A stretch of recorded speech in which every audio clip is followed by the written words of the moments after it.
Okay, welcome to lesson 4.4, modeling and optimization. Okay, optimization is trying to find the maximum or minimum point of a function. Okay, and we've been doing that already. We're talking about absolute extrema, and these are some of the more practical problems in calculus. Problems like if we had a cone inside of a sphere, what is the maximum possible volume, and so forth. So financial stuff also, if you wanted to study a market financial trend or something, you can find a maximum or minimum point. So let's take a look at these problems. Most of our problems will not be financial ones because AP test doesn't have many of those on there. In fact, there aren't that many optimization problems in general, but we're going to go ahead and do some geometric ones and some number ones. This is my first example. So I got this example, it was inspired from the textbook. I just basically changed it up a little bit, but it is straight out of the Finney, DeMano, Waits, Kennedy book, edition 3. Okay, so the first problem says two non-negative numbers have a sum of 10. Find the numbers such that the product is a maximum. Okay, so you can think of the two numbers as x and y, right? But we know that the sum is 10, so that means x plus y is 10. Hang on to that thought, we'll need that throughout the problem. Okay, let's go on to part A. So part A, it says the product is a maximum. What does that mean? It means that we're thinking of two numbers that add up to 10, but we would like to make sure that when we multiply them, we get the biggest possible answer. For example, we know that this could be, 2 and 8 that add up to 10, But the product's only 16. If we do 3 and 7, we can actually get a product of 21, see? You probably already guessed the answer to this problem is 5 and 5. If the two numbers are 5 and 5, that's when our product will be 25, which is bigger than the product 21 and 16. Okay, so the answer will turn out to be 5 and 5. Those are the two numbers. But we're going to try to show that with calculus. Okay, so the first thing I want to do is write down the function that I'm trying to maximize. I am trying to maximize the product. So xy is my function. You can call it whatever you want. I'm going to call it P. This is called the this is called the primary equation. Primary equation. And since we know that x plus y is 10, we can assume then that y is 10 minus x, right?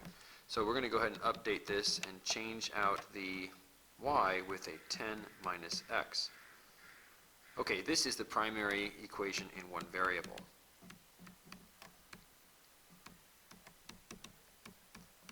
There we go. Once you have the primary equation in one variable, you are basically trying to find absolute extrema. So we just go back to our understanding of section 4.1 to do that. Okay, so this means you'll be testing both endpoints and critical points. Okay, so let's make a quick table. Why don't we find our critical points first, and then we'll come back and make a table. So we'll take P prime. Notice that P is really just 10x minus x squared. So P prime is going to be 10 minus 2x. And we'll take the derivative and ask, when is it 0? And that happens at x equals 5, of course. And we also then ask, when is it undefined? But 10 minus 2x is never undefined. So now let's go ahead and look at our possible answers. So for endpoints, it just says that x and y were non-negative. So the smallest x could ever be is 0. And the biggest y could be, the biggest that x could be is 10. Okay? And the reason is because if x is any larger than 10, then y is going to have to be a negative number in order for the sum to be 10. So, okay, let's go ahead and fill in what y would be if x was 10. Now the sum of x and y is supposed to be 10. So that means y would be 10 when x is 0, and y would be 0 when x is 10. The product, obviously, is just 0 times 10 here and 10 times 0 here. So I doubt these are the maximum values, if you see what I'm saying. Okay, but the critical point that we found, we should also check the critical point. So we found that x is 5 was the only critical point we had, and of course that would mean that y is 5 as well, so you can put y equals 5 in the next box. And 5 times 5 is 25. Now there's technically an infinite number of values for x. Between 0 and 10, x could be anything, but because we have already studied 4.1, we know that it is an endpoint or a critical point where we will find the absolute extrema. So we're actually done with this problem. When x is 5 and y is 5, I'll just write when x is 5 and when y is 5, the product is maximized. Alright, so there's your answer to number 1. A. Okay, let's go on and look at part B. In part B, it says that we're trying to find the sum, the numbers such that the sum of the squares is a minimum. Okay, so from part B, the sum of their squares is a minimum. Alright, so let's go down and give ourselves some space for that work now. So I'll do this part in green. In part B, we want the sum of their squares to be a minimum. So I'm just going to call this the S function.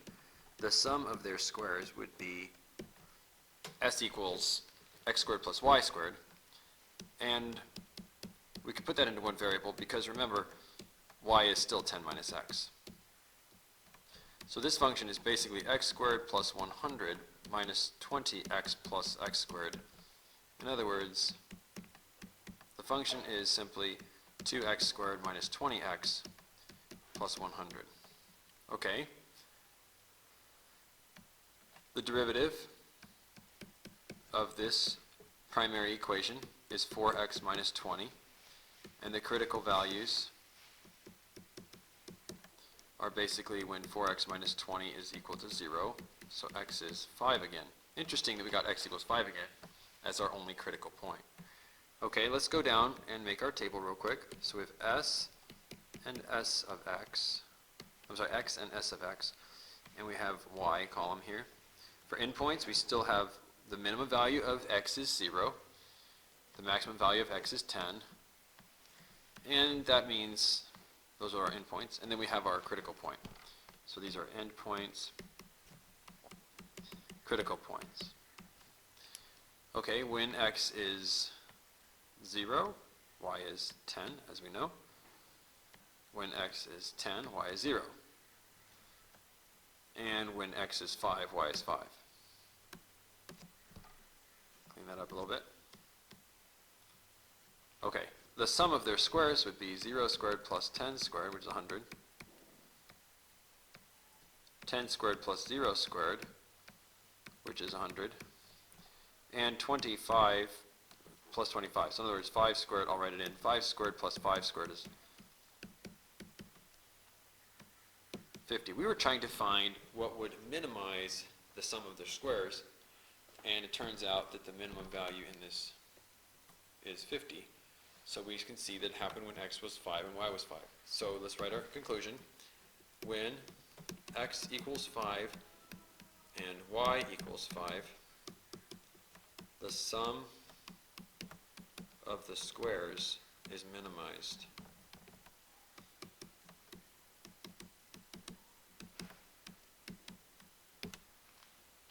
And that's our conclusion.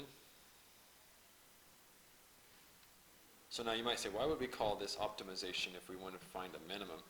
Well, optimum value does not necessarily have to be a high point on a graph.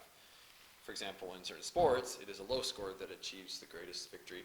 And also in finance, it might be a low cost that is a successful situation. So we do not understand optimize to always mean find the maximum. Sometimes we wish to find the minimum. Okay, let's go to part C. So for part C, we're trying to optimize the following. It says the sum of a number and the square root of the other. Okay, so I don't know what to call this. I'll just call this function f. But if you want to put it in one variable, you need to change the y to 10 minus x again. Okay, so the function's getting a little more complicated. This is our primary equation in one variable, and we want to maximize it. So we will start again by finding the derivative. So we'll do 1 plus 1/2 times 10 minus x to the negative half times negative 1, which is the derivative of the 10 minus x on the inside.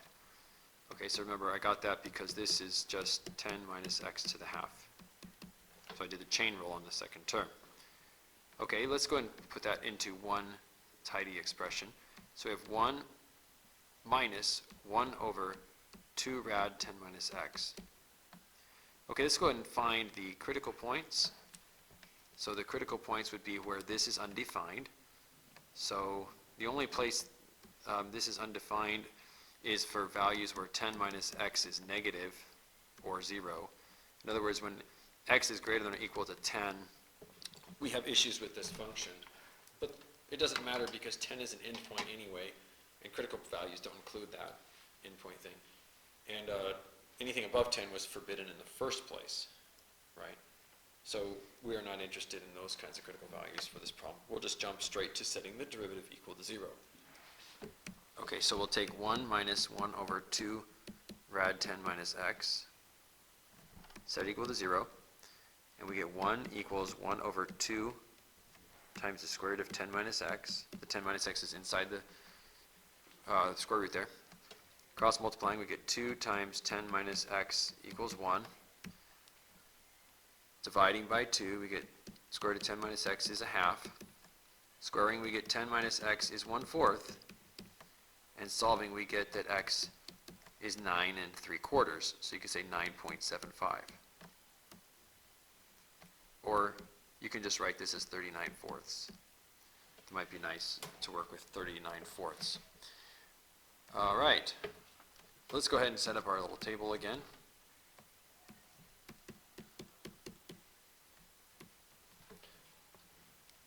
Okay.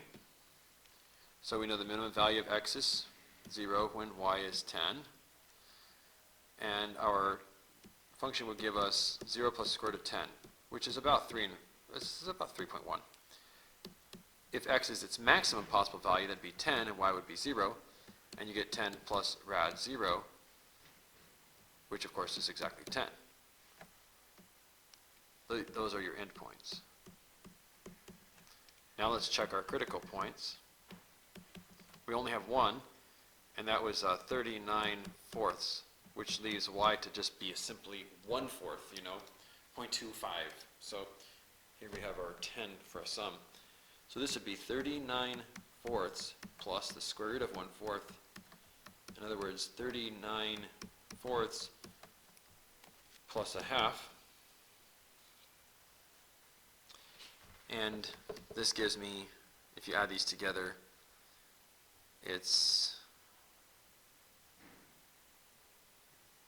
39/4 plus 2/4, which is basically 41/4. So 41/4 appears to be our greatest possible value. All right. Notice this is 10.25, which is the largest of the three y values that I found. I got 3.1, 10, and 10.25. So it looks like 39/4 and 1/4 are the two numbers that work. So I'll write my conclusion now. If x equals 39/4 and y equals 1/4, then x plus root y is maximized. Now it's important that you understand that on some problems it doesn't matter which number we call x and which one we call y, but on this one it kind of does matter, right? Because 39/4 plus 1/4, square root of 1/4, is the maximum value, but 1/4 plus the square root of 39/4, that would not give us the maximum value. So here I had to kind of clarify by labeling everything as x and y, and f is x plus root y. If you happen to use y plus root x, then your y and x would be reversed there. All right.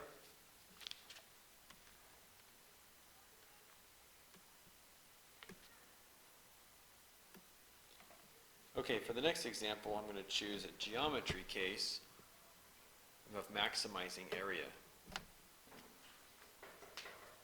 Okay, in this problem, it says a certain triangle has hypotenuse 5. Find the base and height of the triangle such that the area is maximized. Now, if you study the SAT, you probably know how to answer questions like this without any calculus at all. But it's the calculus that proves those ideas. So we're going to go ahead and just start off by drawing a triangle that has a hypotenuse of 5. And it's a right triangle. So obviously they wouldn't be using that word hypotenuse if it weren't. So what's going on here is we have basically a triangle with legs x and y unknown and a hypotenuse of 5, right? Okay, what's important to understand is that the Pythagorean theorem holds here, and x squared plus y squared is equal to 25. So this means that y can also be expressed as 25 minus x squared, square rooted. So since we want our primary function, our primary equation to be in one variable, it's a good idea to have some kind of relationship between x and y written down like this one. Okay, the function we're trying to maximize is the area. That's simple enough. So the area function is 1/2 times base times height, as we know. And if you want to put everything into one variable, it's 1/2 times x rad 25 minus x squared if I make my substitution from up above. Okay, so here's my function in one variable, and it's time to take the derivative. Why don't we write this as 1/2 x times 25 minus x squared to the half, and the derivative will be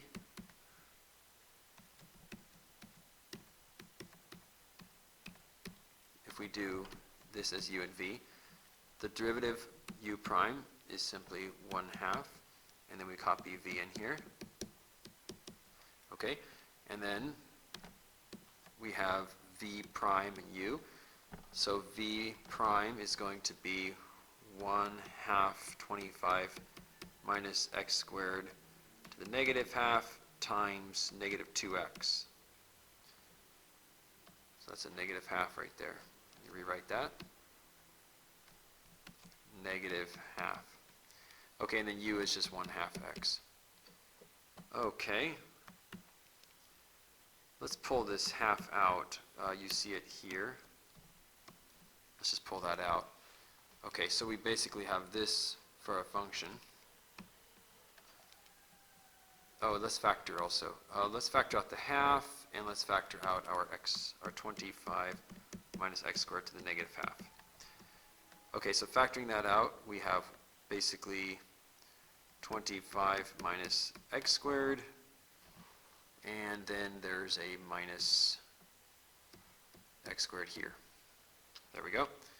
So if you're not sure how to factor like that, you need to refer back to our notes from previous sections. It's also one of our test problems where we had to factor in such a way. Okay, so our primary function in one variable has a derivative that looks like this, or putting it back into radical form, is 25 minus 2x all over 2 square root of 25 minus x squared. Okay? All right, now there's a very simple critical point for this. It's at 12.5. You can see the numerator there is 25 minus 2x. Oh, sorry, 25 minus 2x squared. That's a copy error. So let me go ahead and solve for my critical point. Sorry. So I have 25 minus 2x squared over 2 times the square root of 25 minus x squared. I'm setting the derivative equal to 0. So the top is worth considering only here, if you're going to set it equal to 0. And we can see that 25 minus 2x squared is 0. That is 25 equals 2x squared. In other words, 25 halves is x squared. And if you square root, you get x equals plus or minus 5 over root 2. The negative root doesn't mean anything in this geometric context because x is the side of a triangle, and we don't want the radical on the bottom either. So we're going to go with 5 root 2 over 2. 5 root 2 over 2. Okay, now there's just a logical domain for x, okay? X cannot be 0, x cannot be negatives, x can't even be more than 5. If you look at your triangle, right, 5 has to be the largest side in that triangle. So we can see that there's just a meaningful and logical constraint here. X needs to be between 0 and 5. Just common sense. It has to be a positive. It's a side length. It has to be less than 5 because 5 is the hypotenuse here. So notice that this one is an open problem. There are no endpoints here. X equals 0 doesn't even make sense. And x equals 5 doesn't really make sense. Right? It says it's a right triangle. Okay?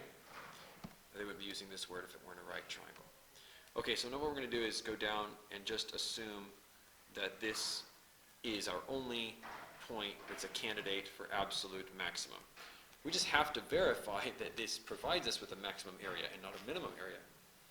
Well, the minimum area of such a triangle doesn't really make sense anyway, but what we're going to do just real quick, just to verify that this is truly a maximum, is just to write 5 root 2 over 2 here, and then you can plug in any number you want from 0 to 5 on either side of this thing. Okay, we're going to plug it into the derivative. So this is an area prime sign chart, you could say. So 5 root 2 over 2 is roughly 5 times 1.4. It's about 3.5 or so. Why don't we just plug in 1 and we'll plug in 4. So let's plug in 1 and 4. So we'll test x equals 1, test x equals 4 in this derivative here. So my derivative is up a little bit. Let me scroll up a little bit so you can see it. It's right up here. I'm circling it in red. Okay, so if I plug in 1, I'm going to get 25 minus 2, which is 23, over 2 times the square root of 24, which is clearly positive. That's all I needed to know. Okay, if I plug in 4, it's going to give me 25 minus 2 times 16, so that's negative 7, over 2 times the square root of 9, and that's clearly negative. So all I needed to do was just verify that this really is going from positive to negative. So you would assume that the area function goes from positive to negative. From increasing to decreasing, because the derivative is going from positive to negative. All right, now let's go ahead and write our final answer. You would say when x equals 5 root 2 over 2, and we need to find y in a second, equals what? The area is maximized.